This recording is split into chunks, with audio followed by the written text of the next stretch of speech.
and Tracey. Hey, welcome to the Marketing for Business podcast. Thank you very much, Scott. Thank you. Mate, I'm excited to have you guys on here. Phil, you've obviously come very prepared, and Tracey has no notes. I think this could be one of those exciting podcasts where this could go in any direction.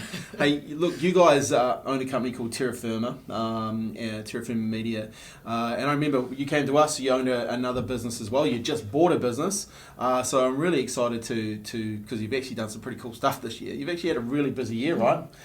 Very busy year. End up buying two businesses, so I think you've got a lot to unpack. And I think the listeners here, are small business owners, and the whacking and the cracking, just like you guys. So I think you're talking to people that are just like you. So any tips that you can share, I think is going to be greatly appreciated. So let's firstly go back because you guys met each other and then started a business. So how did that happen? Oh, I don't need all the details, but you know. Well, I guess it all starts back using the Tinder app. If you want to go that far back. Yeah. I was never on Tinder. Okay, or something similar. Something similar. Nice. So that's where it started. How many years ago now? Probably 6 or so years ago. Nice. And we were actually working together pretty soon after that. Yep. So I had a change in work circumstances. Tracey was running a business and she needed some marketing help. Yep. So I actually ended up working in that office. Oh wow. Yeah. And were you obviously experienced into marketing, or you just saw this lady and you thought, wow, there's an opportunity to... He was experienced in marketing and I needed some help. Yeah, so my background is in marketing. Nice. Yeah. So, Tracey, what sort of business were you running? So for the last couple of decades I've been in financial services and mainly in the mortgage advice space. Oh, yeah. But probably a decade into that I saw a gap in the New Zealand marketplace where we needed to provide some budgeting service and help. Oh wow, yeah. And it was on the sort of the brink of the fintech space. I had investment capital and a main investor that helped fund the growth of the business and where we were going, and we slowly built the team, and Phil came along to sort of fill that gap on what the value proposition was we were offering. I had all the financial background in space and learnings, but from a product development and what was going into the market, I didn't. So he came on board to help with that. And you developed that business to the point where you...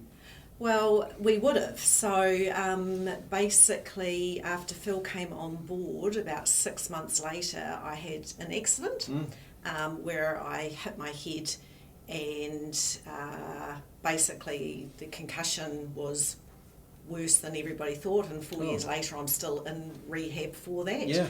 So the business had to close because I wasn't able to lead it anymore, and when you've got lots of investment capital going in but you can't deliver. Yeah. But in saying that, the business closed with an incredible amount of support for me, and I suppose it was one of those experiences where you really learn who your close people are. Yeah, I was going to say, what were some of the learnings from that? And you found out... Well, business, I learnt that a lot of my business colleagues cared more about me than what was just business. Yeah, cool. And especially my main investor, because he had supported me for about 7 years leading up to that, and he had put a lot of funds in. But he was the biggest support in making sure my health came first in what I did. And that's so good, right? Because, like you can meet in business, and, I'm lucky enough to be in a business a while now, and you make a lot of friends, right? Yeah. And you do realise, when things get tough, who really has your back. And I always, extremely grateful for that, right? And I'm sure you are too, right? Well, it teaches us, I suppose, because Phil and I were partners at that point, and he was watching on the personal side me go from a person running a business to sometimes not being able to even think or read or have words even, is that we really understood that value of the right people around us. And we also understand the value of that for our own people around us now that we're in business. So it's not just about profit. No. It's about that whole workplace environment where everybody is going to work and enjoying themselves and having a positive experience. And we learnt that firsthand on the other side, didn't we? Absolutely. It's really cool to you take from a situation which was bad to have those learnings now. And I remember, actually the last time I had two people here, we were talking about mental health, and I actually shared a story how we had employed someone and they had a mental health issue, and the typical male in me years ago was, just harden up, but I learnt from this experience that when people's health is in a situation like that, I didn't realise, and I just thought, get better, but you actually, I realised that. And when a person said to me, and I always remember it, he said, look, if that person came in with a broken leg today, how would you look after them? And I was like, well, I'd pull a chair out, I'd do this, do that, do this, and it really made me realise that you actually have to look after your people more than what I was doing, and I think that's probably the thing that you've taken away, right? And you're getting good people around you, and you actually want to help them grow, because and we know that people aren't always fizzing the whole time now. Some people have things going on inside them that we never know until sometimes, hopefully it's not too late, but we're a while down the journey, right? So I think a big part of the staffing side of a business is to understand that, as you said, they're not going to be fizzing all the time. And if you want to create that loyalty and that longevity of staff, which is essentially what we all want, is to be human and to have a level of understanding. You've got to balance that with not being taken for a ride. Totally. So there is a fine balance there. But I had a brain injury. I still do. I look fine. But sometimes I said to Phil, I wish I had a broken leg. Yes. Look, and I, full disclosure, I didn't know you had a brain injury the whole time we've been dealing with you. That's it's managed really well now. No, well, so. Credit to you and credit to the team that you with what you've done. It makes even more astounding what you've done this year. So Phil, how did you during that time? What was your role? Did you everything. So where do you start? I mean, if you want to talk about Tracey's injury, when it first happened, people actually thought she'd had a stroke because she couldn't talk and she couldn't move. Wow. This is on day one. Yeah. Okay. So she got wheeled into the hospital, and it was a pretty scary time for everyone. But the path to recovery started the next day, but it was pretty slow. In the 2 weeks following, I would guess she probably had an average of 3 or 4 hours out of bed every day. Wow. Yeah. Oh, good. And that's with 2 young kids running around as well, right? So pretty challenging times. Yeah. Yeah. So obviously the business is still running, right? But someone's not there. How did? Well, so the business came later, right? Okay. So if we're talking about Terra Firma, we bought that business in March this year. Oh yeah. No, the other business though, at the time, was still going. Oh, okay. Yeah. So as Tracey described, that did come to an end because Tracey could no longer function in that role. So everyone parted ways, with a shake of the hand and all the very best, and all the best with your health. Yeah, and so obviously then, Tracey, you go on to get better, rehab and stuff. Were you still were you thinking about business at that stage? When you started to get better? Because if you're in business, sometimes you're in business, right? And you start. I know from talking to you, you're always on, right? Your brain is always you're always thinking about things. So when did you? Obviously, you got to look after your health first and your family and stuff. But did you start thinking about business, or? Yeah. So business for me has never gone away. Yeah. And part of the rehab process was learning what capabilities I had or hadn't. And I did try to step back into the financial services space, which I wasn't able to do for multiple different reasons.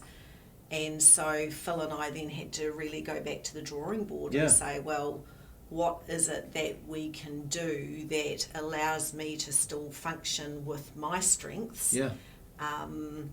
And do that. But I suppose part of the process for me, which is, I think, probably one of the critical things to the success of us working together, is that I learnt to give up it solely being about me and being at the helm on my own, and learning to trust another person and their judgment and their opinions, and playing a supportive role.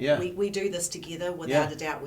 We've got very different strengths, but when you're in a partnership, you have to let go, and you have to let the other person have decision making in their strengths and areas. And when you've gone from running a business on your own to working in a partnership, that's a big leap. And I think the brain injury has absolutely helped that, because I don't have the ability to run a business or be that person. It's just not possible. So I've had to then put my support in behind Phil and wholeheartedly do that, and I think that's really worked for us. It may not have happened if with a head injury. It might have been a very different path. What a great learning or great takeaway from that, because the locus of control for a lot of business owners is like they hold on to it, right? Yes. And I've been around enough people now to see that, and when you see it at different levels of businesses too. So being able to, I guess, one, understand that, hey, for myself mentally, that I have to give this away, or not give it away, but trust someone. Exactly. And I think that's the key part there, is to be able to trust someone. So, I know you got my back. We're actually just talking about it this morning in our whip around, how we see different business owners, because we deal a lot with a lot of businesses, and we can see the different communication styles in certain businesses, and some have it and some don't. Some you can definitely tell that maybe they don't have that full communication going on. And I think that's a really important part. So what roles then, when you started to look at a Fred and Press, and you had you're looking at buying another business, what roles did you know each person played? Did you have that written down, or was that like a? Well, yeah, I have a lot of things written down. That's one of my strengths, I guess. Whereas, you need to play to your strengths. Tracey and I recognise we have different strengths. So you say Tracey's on the ball every time you've met her, and it's true. But she doesn't write stuff down. No. So that's one of my flaws. Yeah, but so when you so you decided to get into a business, and you've got a criteria of what you're looking for. Did you actually know, or was it just, hey, we'll buy this and we'll sort the rest out, or you're going to do this part of it, you're going to do this part of it? There was any of that? Well, Tracey and I had a pretty good chat about what boxes we wanted to tick. Well, our highest priority boxes, and we stayed pretty firm with those. So I'd learnt from a previous job, it's watching the owners struggle with exchange rates and importing stuff, relying on shipping. So that for me was something I wanted to try and avoid. The pressures and uncertainty of exchange rates and shipping. Nice. I've always liked the idea of making something physical. So that was on the list for me. And absolutely, the top box to be ticked was we needed to be able to see that we could improve things. We needed to be able to see that we could add value. So were you looking for a distressed business, or just something that you could add value to, either via technology or your skills, or what was the kind of... we looked at a lot of businesses, didn't we? Yeah, we did. And the thing is, Scott, that most businesses that you look at can be easily improved. There's a lot of businesses run by people who perhaps owned it for 20 or 30 years, and they're still running it largely the same way they were 20 or 30 years ago. So it was easy to see, we can do this and we do that, and we can do it much more efficiently. It's really easy in business to get stale. When you've been in something for so long, and you don't have the trust in people around you to improve and run with it, you just stay in your box and you get stale. And I suppose it wasn't that we were looking for anything distressed. We still wanted to, look at a business that was doing okay. We didn't want to take on a risk of would something work or not work if we went into it. So it really needed to have the bones of a good business. But something that it's like renovating a home. Yeah. You know, the bones of a good house, and you're going to improve it and do that. That's really what we were looking at. It's a good way to think about it, right? And obviously, you know, you probably look at, okay, if when you started looking at the business, who's the owner? How's the owner running the business? And was there upside? And once the owner was removed, did you start looking at, were you looking at and interviewing different business owners when you started that whole process? Yeah, look, we were probably looking for, I don't know, 6 to 9 months. Nice. So we engaged with a couple of business brokers, and you know, we met with several business owners and had a good chat, and you pretty quickly get a feel for how things are going and what's right and what's wrong. Yeah. What was the common between some of these business owners? Were they tired? Like they just wanted to get rid of what they were doing, or? Well, I bring it back to my earlier comment that they still ran the business they were. 20 years ago. 20 years ago. With a few tweaks and stuff, but we could say, I know, like there's an opportunity here to. Yeah. When you say that, were they just using the same old technology, maybe like paper invoicing and all the different exactly that sort of thing. Exactly, or they've introduced a new system, but they're not utilising it fully. No one's really in charge of that space. I think one of the other key things was that we wanted something that Phil, I sort of do the background things, we'll get to that, but Phil needed to be able to work on the business and not be in it. So we find a lot of people that are business owners, they were good at something, they left a job and created a business, and so you're constantly in it. And when you're constantly in it, that the growth and the vision of what you're wanting to do doesn't exist because you're in. They're in the day-to-day. I think that the biggest commitment we made with this business is committing that Phil wasn't going to be an in the business person, that he needed to remain above it. Yes. And plan and look at the product development and look at what was going on. And there were multiple times in the last few months where it would have just been easy for Phil to step in and do something, but instead we took the time to employ another person or bring someone on just to make sure we maintain that level of being able to stay above the forest and see it, because it's really easy to get bogged down. And I think probably a lot of those businesses that are looking to sell, they've had that person who's bogged down, you know, and so the reason they're doing things the same for 20 years is they've never been able to get over and have a look down and say, hey, what could I do here? And I think one of the coolest things I've just heard from you guys is you set a new standard for the way you're going to run the business at the start of the business, you know, and that's really key because you have to set your standards. Otherwise, you fall to other people's standards, right? And getting out of the business and working on the business is such a, you know, it's a great thing to do. And you can tell probably by the number of people that you interviewed that they weren't doing that, right? Yeah. I think it also came down to our ages, didn't it? I mean, if we were 20 years younger, we probably would have had all the time in the world and we would have gone in and got into the business and all of that. But as you get older and you realise there's a finite period of time of years sort of left in your working and wealth generation and all of that, you've got to be very, well, we believe you've got to be very very much on, you know, what it is that you're looking for and sticking to it. So this is me losing my words, by the way. Yeah. So part of the thing is sometimes I don't find the right words. No, so but you're right though. You've only got a period of time where you've got to execute, right? So you've got to get that execution strategy right. And so then that brings me to the point. So you pulled the trigger on the business. So let's talk about the business that you bought it and like where you saw it and where it is now. Because I think it's pretty cool what you guys have done.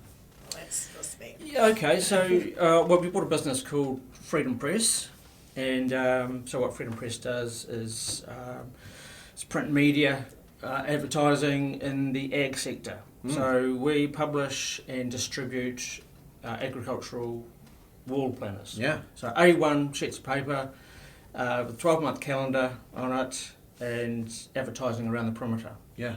So we split the country up into 24, 25 regions, so we have 24 different products that go out to farmers free of charge. Yeah. So people businesses can advertise on those calendars and the wall planners, and basically get their brand in front of the farmers. So very, very targeted, very in line with the niche market that you're serving. Very, very targeted, and the great thing is it's got a 12-month service life. Yeah. Okay, so it's got a 12-month calendar on it, and farmers love them. We hear of farmers, or some farmers, using 4 of these things to manage their business. And the cool thing with your calendars, they've got a bit of a unique thing where they've got the whiteboard on them as well. Like, that's pretty cool. Yeah. So, we regard our product as the premium ag wall planner in this country for a number of reasons, but one of them is that it has a whiteboard area. So, the farmer or farm manager can use a whiteboard pen to scribble notes, leave reminders for staff, and so on, and they can be wiped off. So this business has been going for how many years now? Over 20 years. How cool's that, right? Yeah, imagine really the impact this business has had on the dairy industry or the agricultural industry New Zealand wide. It's been going for 20 years, and you guys purchased it this year. What have you learned in such a quick time? Like, I know there's a few learnings I know that you guys can share with us, and the reason for that is like the people, business owners listening will get some good insights into some of the things that you guys have learned, because like end of the day, you had your criteria of what you wanted to buy, and then you've purchased it, you've pulled the trigger, and like it must be like buying a business, the thought of buying a business, but then buying one and then stepping in that next day. Like, yeah. Well, for me, that was the scary bit. Yeah. Right? Because there's a whole lot of things that we didn't know. Yeah. There's a whole lot of things that we assumed, and there's a small amount of things that we did actually know. Yeah. And at the same time, our house is on the line. Oh, yeah, true. Yeah. And I think we've talked about this before after our Christmas function, and I think that's why a lot of business owners that we deal with, they are putting everything on the line, right? And I know from my own self personally, employing people, etc. So it's a really stressful time, right? Yeah, it is. Yeah. And you've got to make it work. Mm-hmm. Yeah. Okay. So learnings. Well, you certainly have to believe in what you're doing, and your salespeople need to believe in what they're doing. Yeah. Okay, and if they don't, things start unravelling pretty quickly. Yeah. And we have learnt that firsthand. We had one salesperson who believed in the product but didn't believe in our price point. Mm-hmm. And that actually became evident during the interview process. Yep. But we cracked on. So as it turned out, that person ended up discounting their way through life. Yeah. And that didn't really work for us. But she's now moved over to our other business that we haven't really talked about, JB Presentations, which is at a lower price point, and she's going great. Nice. Right? She gets it. Yeah, right? yeah. So, you've got to believe in what you're selling. And obviously, you guys had to go in there and start doing some selling too, right? To understand the market. What was the market feedback like? You've taken over a business that's had the same owner for 20 years. Was there any pushback there, or like for the newcomers? No, although in saying that, we haven't made a big song and dance about new ownership. Nice. So seamlessly took it over and just started running it. Yeah, that's right. But we quickly learnt that it's a well-respected product. Nice. So that was great. So what else did we learn? Well, a term that I use, quite often, especially in the last 9 months, that the proof is in the pudding. Yeah. And I use that term because we've interviewed a number of salespeople over the last 9 months. Yep. Everyone says they can sell. Yeah. The proof is in the pudding. Yeah. Everyone says they can use a computer. Yeah. The proof is in the pudding. Yeah. True. Technology these days can be a big, it's not as easy as it used to be, right? Well, it's different. I mean, I'd argue that it is easier. Yeah, well, true. But that doesn't suit everybody. Yeah. So, that's something that we've learnt. Other business learnings, simple is best. Yep. What do you mean by that? From my experience, especially in marketing, some people like to overcomplicate things, and if I look back, my longest term employer, if you like, I worked at Tate Communications for 18 years, so nice. A technology company. Yeah. And you look at the marketing at some points, that it was an emphasis on the technology, on the facts and figures, whereas the emphasis should have been on what benefits that the technology provides.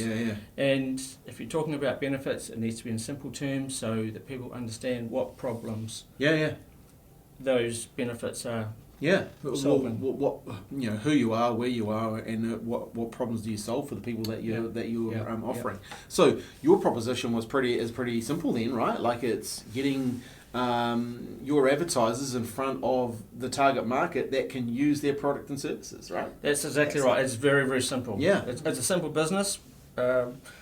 What we did was what you said. What was when you looked at it then? What was the upsides? What was the where the business is now? Where did we see the upsides? What were the things that they weren't doing that you knew you could add value to? Yeah. Okay. So that's a really easy one to answer. Well, the obvious choice there is an online value add. Yep. Okay. So at the moment, all we do is print media. Yep. Okay. So our sales guys are speaking to prospective clients every day, and often they're saying, "Oh no, we're moving our marketing to online." Okay, well that's fine. So we are going to move into that space. So we will package up a print product, and on top of that will be an online component. Yeah, nice. So a lot of our clients are small operators. Yep. It could be one man and his 2 tractors. A business owner and his 4 guys that run around doing harvesting and baleage and that sort of stuff.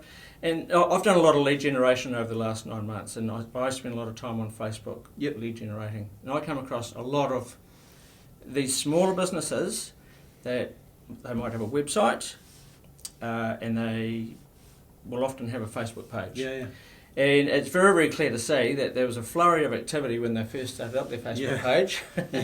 But perhaps no posts for the last 3 years. Yeah, true. Right? So there's a real opportunity there, I think. A lot of these guys, these clients, they are working in their business, right? They are driving the tractor. They're on the digger, whatever. And they don't have time to do the online stuff. And they kind of realise they have to do something, right? So that's why they advertise. They know that they've got to get their name out there and all that sort of stuff. That's where, and obviously you guys are doing that.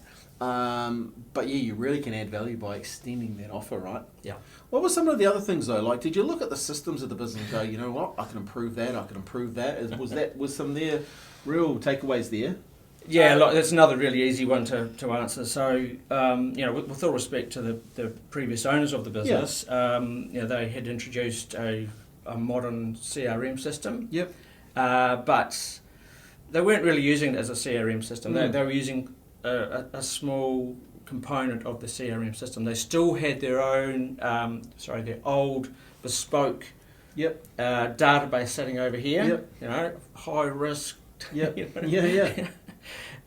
So we could see that the old system needed to go, and we needed to utilise the new system to its full capacity. And Tracey took charge of that, and we did that very, very quickly, and it's paid off massively. And we've then introduced that same CRM system into JB presentations. Nice. In fact, it was the first thing we did. Yeah. How cool is that, right? So you can see some upside already, like just by streamlining technology, which is... Well, I suppose that's where I sort of fit in behind the scenes and the processes and making things smooth functioning. And that, the whole team has a visibility on what's going on, and including Phil. So, and it's again, that this ability that we all have to overcomplicate things. And it's like we know that things need to improve, and because we don't trust our own judgments to say that's the pathway we're going on, we try multiple different things and hope that we land on the right thing. And I suppose it just takes a little bit of trust in yourself and your own judgments and your own decision-making process. That if you just kept it simple and said, you know what, this is the one that we're probably going to follow. And if we get it wrong, we can change it, but it's much easier putting all of our efforts into one system Yeah. and making it work, and I suppose failing fast. Yeah. So one of the things I said to Phil was, I want this CRM rolled out within the first month of us owning the business, and Phil's like, no, and I'm like, yes, because my position was I needed to know if the current system worked. Yes. And I found out very quickly it did. Yep. And then we could really roll into a lot of more of the functionality of it, and we were able to remove their old system out fairly quickly. Oh, Even good. Phil said, gosh, that happened a lot faster. Yeah. And it's if we hadn't just focused on that one system and looked into the market and all of that, we could still well be sitting without a CRM today. And a lot of businesses do, right? And a lot of businesses do. Yeah. And those were the failings I suppose I had with my previous business that Phil came into. We were overcomplicating many things, and it was Phil sort of coming back. What is it that you're offering? What's the value proposition?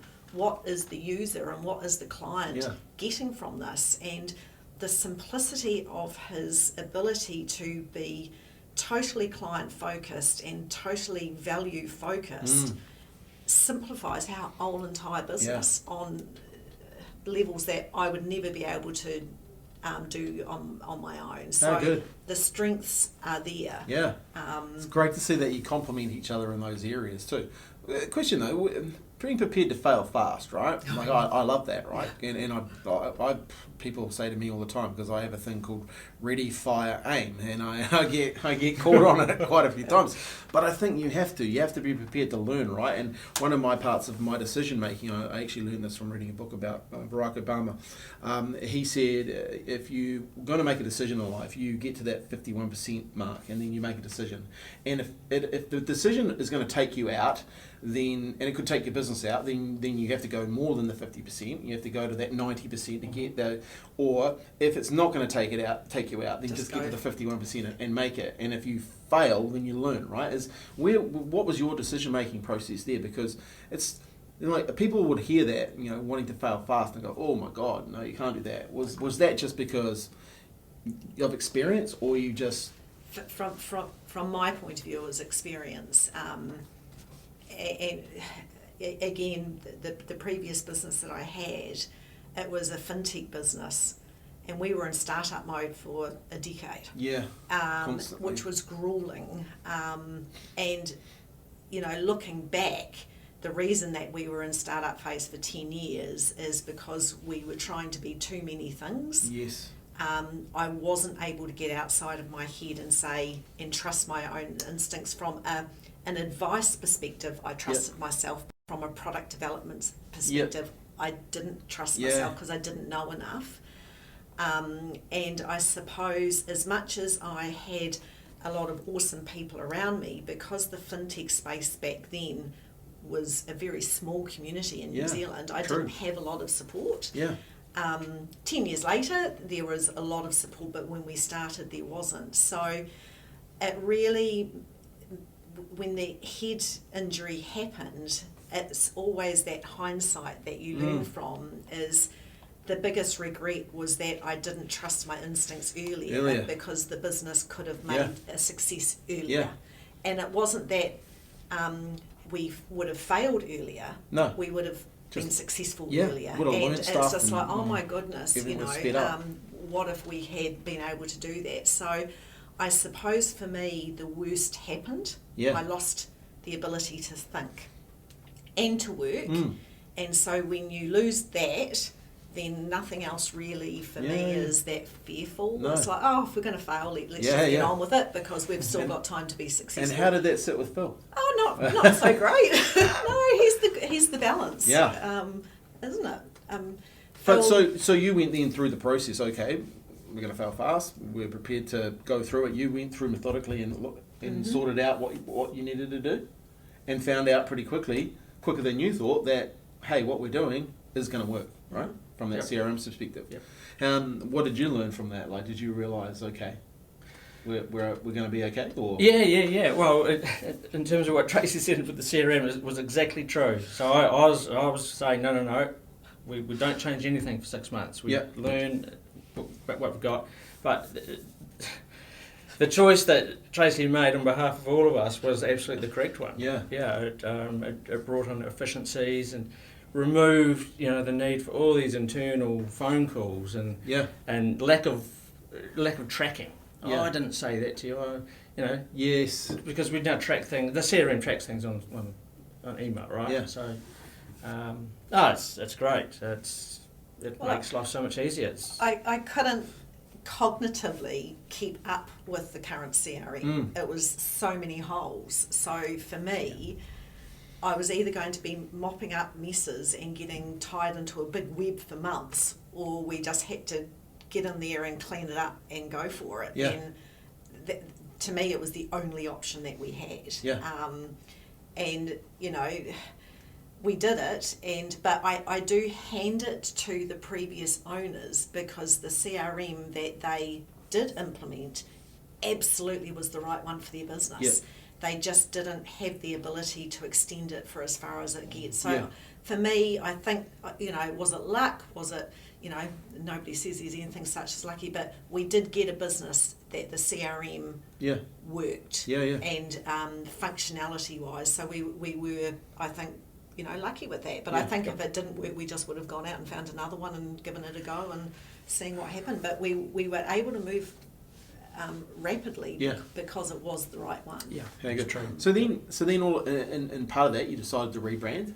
Okay, so you got everything up and going, and then you decided to rebrand. Yep. You go from Freedom Press to now Terra Firma and Terra Firma Media.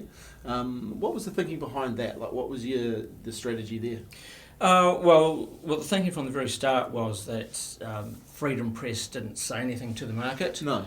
I mean, it had been in the market for 20 years and people knew it, but it didn't say anything to the market. No. So we were pretty keen to move away from that sooner rather than later. The company focuses solely on the ag sector, and someone thought up Terra Firma. It seemed to fit pretty well, and we settled on it very, very quickly. Yeah. So then we got your guys in to help with the rebranding, and that included obviously brand assets, new website, and everything that comes with that. So when you think about it, you've done quite a lot in a short period of time, right? Well, I guess. I don't know. I would have liked the whole rebranding thing to have happened quicker, but it's probably not realistic, Yeah. Well, and then you chuck in another business, right? Yeah. Oh, well, So how does, what was the thinking there? Because this is another thing, if you're listening, you've got one business up and running, brand new business, you bought it, and then you buy another business. Yeah. What was the thinking there? Obviously opportunities come, and sometimes you have to be prepared to take those opportunities. Yes, that's exactly what happened. So we didn't go looking for JB presentations. Yep. A business broker gave us a call one day, and he knew that we had purchased Freedom Press, Terra Firma. And, I've said to a number of people over the last few months that I think we're actually the perfect buyers for JB presentations. Yeah. It complements Terra Firma Media very, very well. Yeah, totally. It allows us to diversify. If we think about the ag sector at the moment, dairy payouts are low, interest rates are high, on-farm costs are forever increasing. It's been a tougher sell than it has been in previous years. Yeah. So JB Presentations operates in a number of different sectors. So you've instantly got that diversification. Yeah. And Tracey and I were just talking about this time last week, and we said, even though Terra Firma's gone well, we would have probably had a few sleepless nights over the last month if it hadn't been for the JB presentations, because that just ticks over, right? So JB presentations, just to explain a little bit what that does. So JB presentations has been around for about 25 years. Wow. And so again, it's print media advertising, and it's primarily desk pads. Okay. So desk pads that sit on an office desk, and we have some sort of, I guess, niche target markets, and we will find advertisers to advertise around the perimeter, and we distribute the desk pads into that sector for free. Yeah. So, for example, Auckland engineers. So this is sort of workshop sheet metal type engineers. So we will contact goods and services providers that want to get their brand and their message in front of Auckland engineering workshops. Perfect, right? Once again, that target market really aligned with what you're offering. And I think that's once again, I'm constantly amazed by how many different businesses are out there today, right? There's so many different businesses, and sometimes you never hear about them until someone presents one in front of you, right? And you see it and you go, wow. So once again, did you see upside as soon as you saw this business? Did you see, okay, we could put our technology into it, we could, what was the... Well, there's a number of answers to that. So technology-wise, it was a really, really obvious answer there. So JB Presentations had been using a Microsoft Access database system as the CRM. So it's sitting on a server in the office. So that was obviously a bespoke system. Yeah. Any changes or anyone mucking around with it and getting it wrong is costly, but it's also risky having it sit on a server, although it was backed up. It was just the inflexibility of it. Yeah. So it was a very, very obvious choice to bring in the CRM system that we were already familiar with. Yeah. And that happened, that work happened on day one of ownership. Yeah, good. Yeah. I think in the background of the second purchase, when we were approached to look at buying it, we did do a certain amount of due diligence, and we decided not to proceed with the purchase. Yep. And Phil was predominantly behind that decision, which I also agreed with, but he was sort of running that, and it was more on the sense that the timing wasn't right. Yep. He knew at that point we still had a lot of things to implement and do within Terra Firma, and at that point we still hadn't found those learnings yet. Yes. So when the JB's business first came to us, I think that would have been a high risk purchase. Yep. And so Phil made exactly the right call. And if I was making that decision on my own, I probably would have bought it. So this is where, again, my faith in Phil's decision-making process has grown, because he made the right call, and you trust in that. And what it basically was is I had this mental list, obviously not written down, but this list of the reasons that Phil didn't want to buy it in the first place. And once I knew that we were ticking off a lot of those reasons, I said to Phil, maybe we should go back and see if JB's is still available or not. And at that point Phil said, let's have a look. So we contacted the agent, and it was still available. Nice. And at that point Phil basically said, right, if we can pick it up for this criteria, let's do it. Nice. But if we can't, we need to walk away from it. Yep. So again, there was some very specific reasons of why we purchased it, and one of them was that Phil did want to diversify Terra Firma, and we either had to do that from scratch, or we could fold in another business that had all of those learnings of working with different sectors. So we put a monetary value on those learnings and said that's what we would buy this other business for. And as it's turned out, it's probably gone beyond our expectations in the first wee while.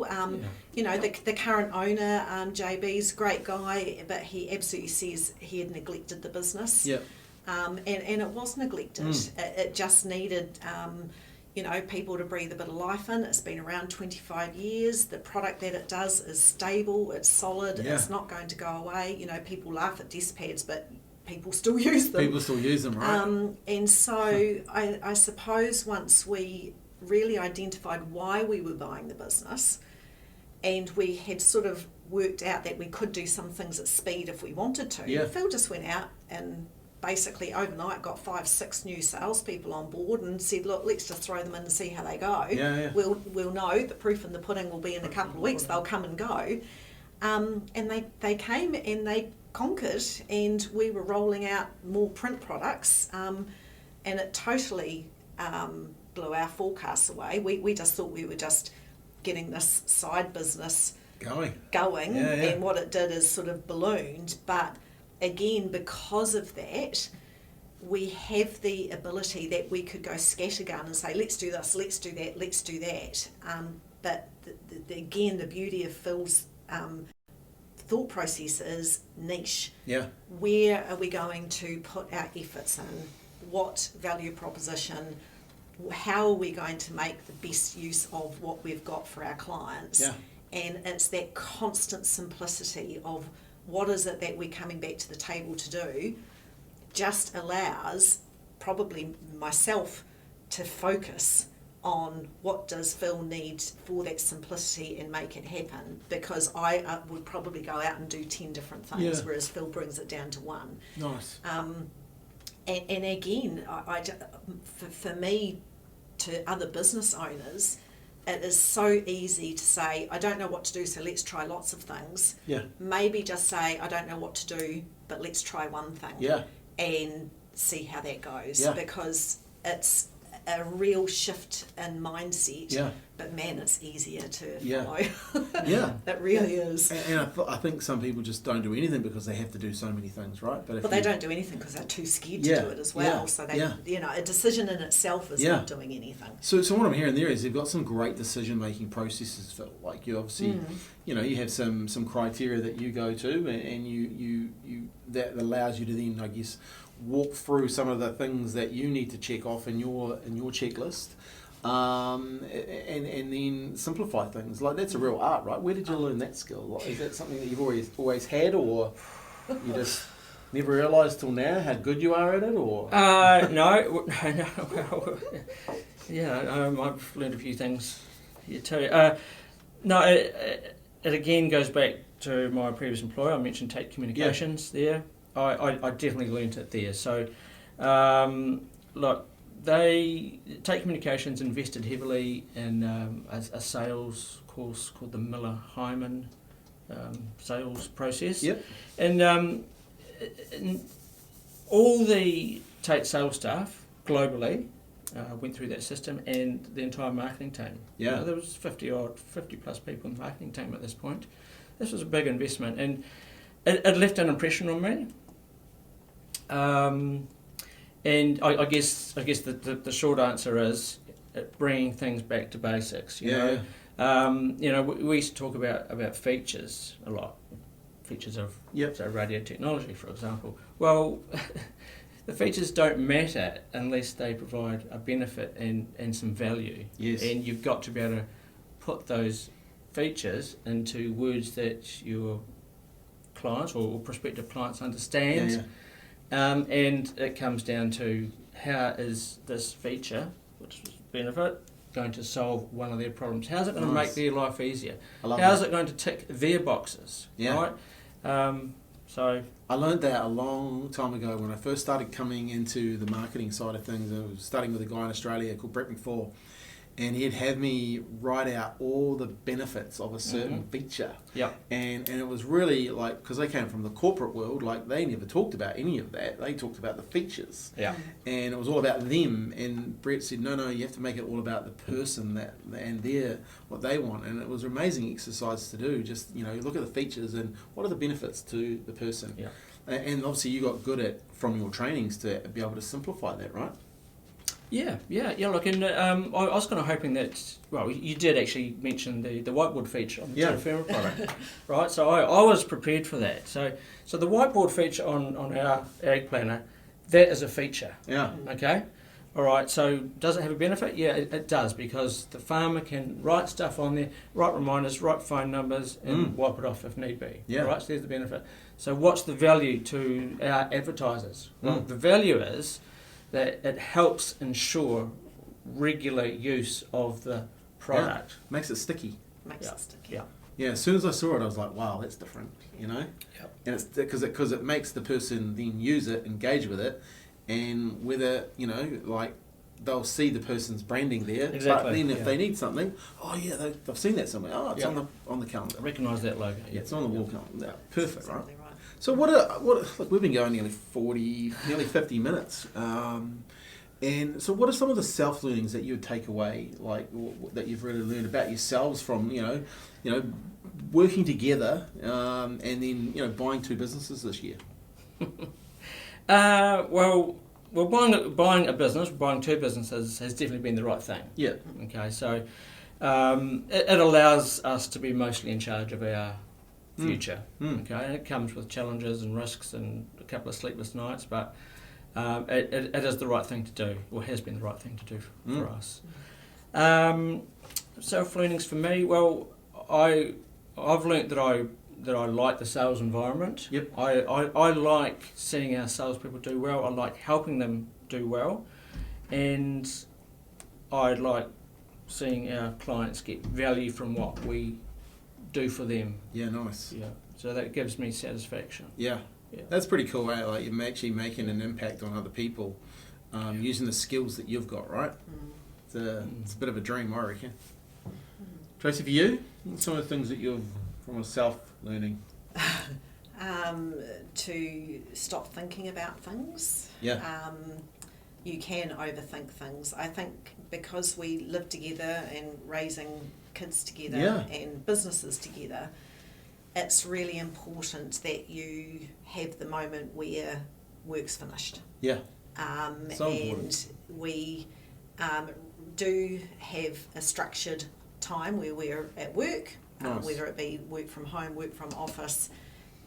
We sort of regroup at the end of the day, have a chat, and then that's it. Yeah. And every now and again we'll, pop in conversations, but I think it's really making sure, and I think that we probably need to do better with this, but it's making sure that it doesn't overtake our whole entire life. Yeah.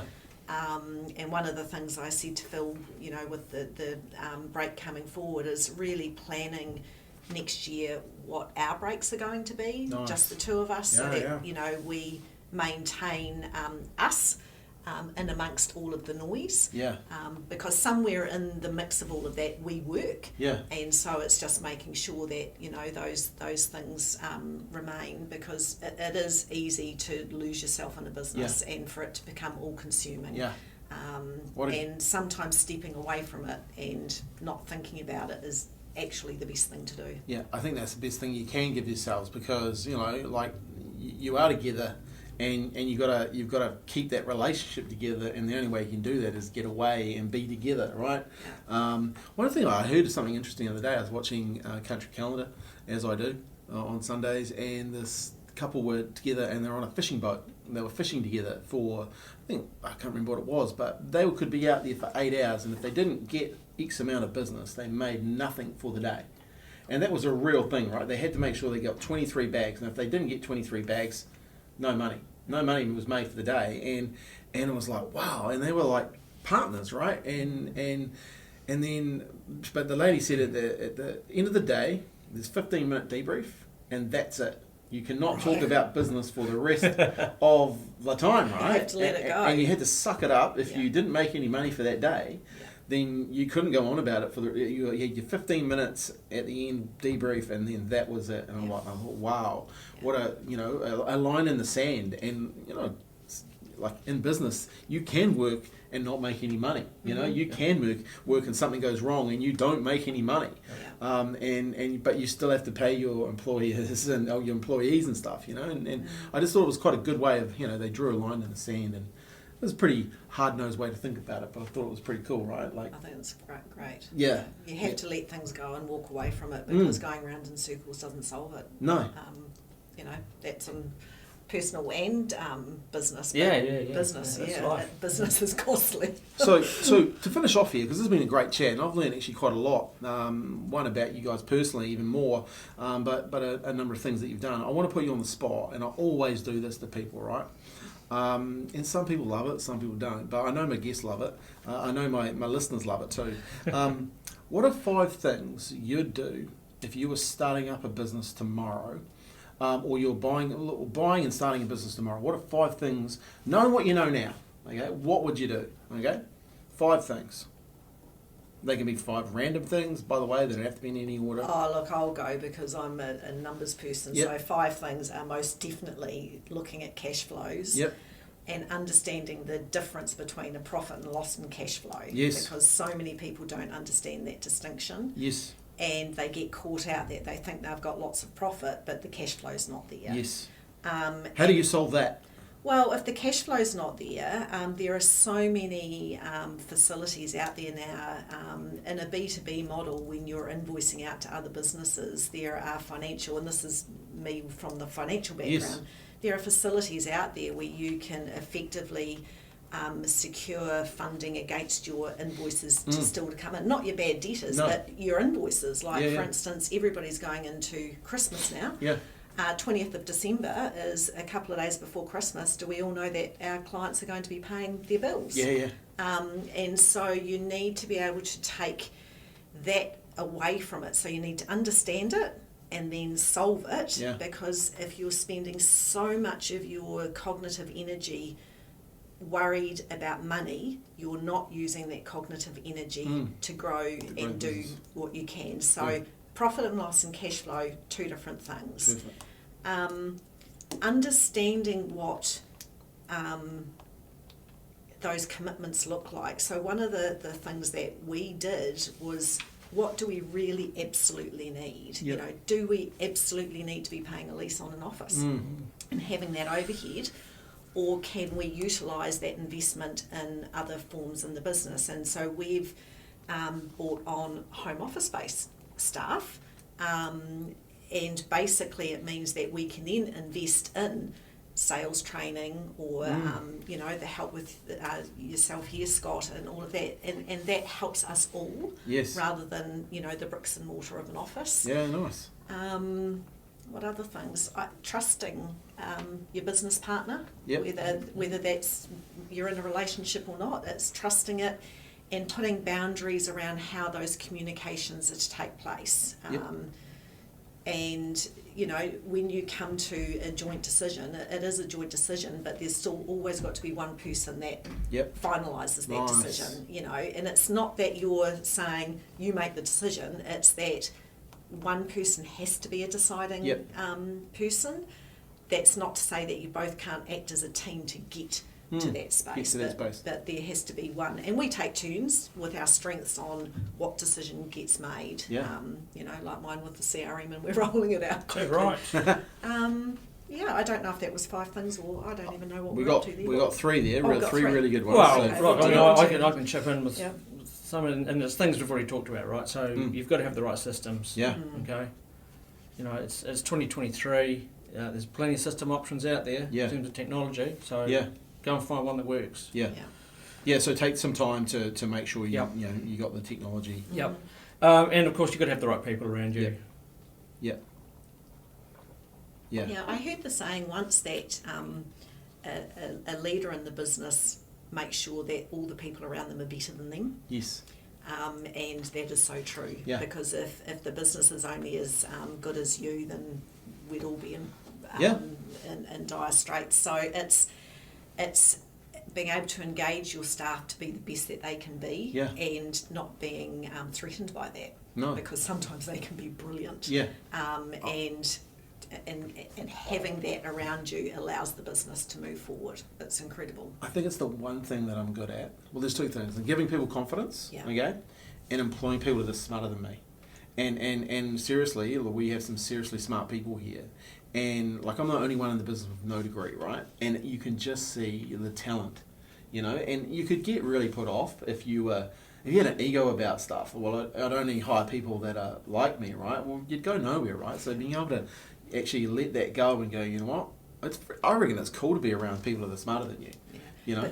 But you do that as well with your clients. Like, if we look at how you engage with us and vice versa, you know, you've got strengths that we're tapping into and your team, and vice versa. We've got strengths that you're tapping into. And again, that's where you get that network of those people around you. And when you get that humming, it's beautiful music. You know, it really is. Well, and you don't get that connection with everyone you meet. No. And so if the connection's not there, find it. You know, if the connection is there, utilise it. And utilise it to the best that you can, because it's just, it makes for an incredibly awesome journey. And it makes all of the worry days and, you know, those odd sleepless nights and things worthwhile, because you know you can depend on your team around you, and that's people that you contract to and get support services from as well. Okay, good. Yeah, That were 5 really good takeaways. Did you have another one? No. No, cool. Well, just to recap though, like so the 5 things, in a business, make sure you look after your cash flow. Look at your cash flow. Know the state of your money, and I think it's so important. It's a lesson I learned after my first business. I thought all the money was mine. Figured out pretty quickly that it wasn't. So you had to put in structures in place. And I'm grateful for those learnings early on. I love, number 2, what do you need? What do you really need? Do you really need that office? I fully remember starting off my first business, and I joke about this to my team, my business was as big as this table. And I looked that way to the wall, and the door was there. That's where I started off. And I saw, So I think it's great that you just make those decisions. Hey, what do we need? We don't need to have this, flashy thing or whatever. This is what we want. This is what we're going to do. I think number 3, trusting your partner. I think that's it's a big thing, right? And understanding the boundaries, but then having and trusting that someone is going to make that decision, which I think is, systems definitely. If I know anything about systems now, it's probably the journey that we've done over the last 2 years in our business is to create better systems and processes. And I think it's the thing at the end of the day as a business owner does set you free from being in the business to working on the business. But not easy to do, right? Seriously not easy to do, and that's probably why not everyone does it, because it is hard. And then people, and I think what you said about leaders is so important. And I think one of the cool things, I've talked to a number of people about leadership recently and doing a lot more study myself, and sometimes you just have to decide and tell yourself that you are the leader, and being prepared to then give other people confidence and help them along their journey, which is real cool. And I know I've been reading from John C. Maxwell recently, and he talks about the law of collaboration, which is what you were talking about as well, is getting good people together, and that collaboration then starts to springboard. Because one person can have an idea, but if you then share that idea with another person, then you start having collaboration, and then they share it with another person, and all of a sudden you have a synergy where things can take a life of their own versus just having that one idea. So hey guys, this has been fascinating. Really appreciate your time. I know you're busy people. Is there one last thing you'd like to share with people about business, about mindset, about your journey before we close it off? But I really appreciate your time. Keep it simple. Keep it simple. I think that could be the actual title of this one. Yeah. Keep it simple. Keep it simple. Nice. All right. Well, hey, appreciate your time. Thank you for being on the Marketing for Business podcast. Guys and girls, appreciate you listening and watching today. Look, for me, this is a dream. I get to interview people and find out more about them, what makes them tick. Lots of learnings in this one. No doubt you'll see a lot of content come out about this episode, but go back and listen to the 5 things, because I think there's a lot of value in those 5 things that these guys have shared. Go back and check out. There'll be lots of links around Terra Firma and JB presentations, so make sure you go and check them out. If you're in the agricultural sector, make sure you definitely check them out. So hey team, I really appreciate you being here. Make sure you share this episode with everyone that you know. We're here to help business owners. We're here to help more business owners. The more business owners we can help, the better this country will be. All right, thanks for your time. Have a great day.